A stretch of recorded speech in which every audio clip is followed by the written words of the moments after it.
যেদিন বাড়িতে তেমন কিছুই থাকে না অথচ টেস্টি কিছু খেতে ইচ্ছা করে, যা বানানোও সহজ, সেই দিন আমি এই রান্নাটাই বানাই। এটা শিখেছি আমার মায়ের কাছে। আর আজকের ভিডিওতে কিন্তু একজন স্পেশাল অতিথি আপনাদের সাথে দেখা করতে আসছে, তাই পুরো ভিডিওটা স্কিপ না করে দেখতে থাকবেন। 1 কাপ ডাল ও 6টা পটল দিয়ে কেল্লা ফতে করে ফেলবো। খিদে পাচ্ছে ভাই, আর না বকে রান্নাটা শুরু করো। 1 কাপ মুসুর ডাল নিয়েছি। প্রথম কাজটাই হবে ডালটা ভালো করে ধোয়া। এখানে কোনো ফাঁকিবাজি চলবে না কিন্তু। 150 গ্রাম মতো নিলেই হবে। ভালো করে ঘষে ঘষে পরিষ্কার করবেন, কারোর একটা যেন ছাল চামড়া উঠে যায়, হয় ডালের নয় আপনার। ধুতে ধুতে যখন দেখবেন যে জল পরিষ্কার হয়ে গেছে, বুঝবেন আপনার পরিশ্রম সার্থক।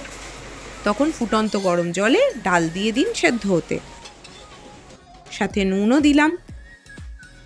ডাল যতক্ষণ সেদ্ধ হচ্ছে কাটাকুটি খেলাটা সেরে ফেলি।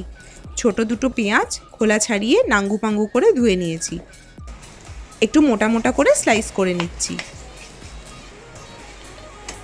ততক্ষণ ডাল ফুটে উঠে ময়লা উপরে চলে এসেছে, হাতার সাহায্যে ময়লাগুলো তুলে ফেলে দিচ্ছি।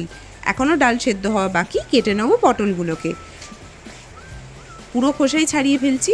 তারপর মাঝখান থেকে চিড়ে 6টা করে টুকরো করে নেবো। পাকা পটল হলে না হোরকে আরেকবার ঠিক করে বলো। পাকা পটল হলে দানাগুলো সব বের করে ফেলে দিতে হবে। এইভাবেই সব পটলগুলোকে কেটে কুটে ধুয়ে মুছে রেখে দিলাম। আচ্ছা, একটা দরকারি কথা, যেন পুরোপুরি ডাল গলে না যায়, একটু নরম হলেই কিন্তু ডালটা নামিয়ে রাখতে হবে। এবার অন্য একটা কড়া বসিয়ে দিলাম গ্যাসে, দিলাম সর্ষের তেল। এই রান্নায় তেলটা কিন্তু আপনার পছন্দ মতো কম বেশি করতেই পারেন। তেল গরম হলে পটল ভাজতে দিলাম। অল্প নুন ছুঁড়ে মারুন, তাহলে রন্ধ্রে রন্ধ্রে নুন ঢুকে যাবে। পটলটা যতক্ষণ ভাজা হচ্ছে চলুন একটা ভালো জিনিস দেখাই। ইনি হচ্ছেন আমাদের বাড়ির সব থেকে এক্সাইটেড মেম্বার, আমাদের টিন, যাকে মাংস ভাত দিলেও যতটা খুশি হয়, ডাল ভাত দিলেও ততটাই খুশি হয়। শুধু কমপ্লেন দেখলে এনার মাথা গরম হয়ে যায়। সত্যি গো মা। সবাই এনাকে কমেন্টে হাই বলে যাবেন। পালাও পালাও, পটল পুড়ে যাবে। পটল ভাজা হয়ে গেছে, তুলে নেব। ওই তেলে দিয়ে দেবো একটা শুকনো লঙ্কা ফোড়ন, কাটা পেঁয়াজগুলোও দিয়ে দেবো। ভেজে নিতে হবে। আর হ্যাঁ, এইভাবেই পাগলের মতো খুন্তি চালাচ্ছি যাতে সব দিক সমানভাবে ভাজা হয়। হালকা বাদামি হয়ে গেছে, এই সময় টমেটো দিয়ে দেবো। 2টো টমেটো আছে এখানে। কাঁচা লঙ্কা দেবো। হাত না জ্বালানো সব থেকে সহজ উপায়।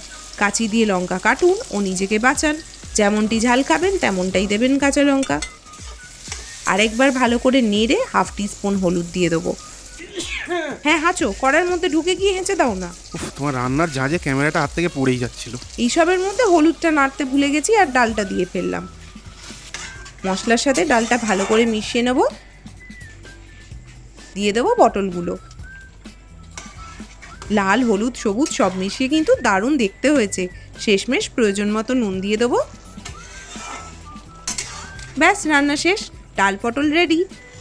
ভাত রুটি সবার সাথেই কিন্তু এটা দারুণ যায়। একবার অন্তত ট্রাই করবেন। টাটা।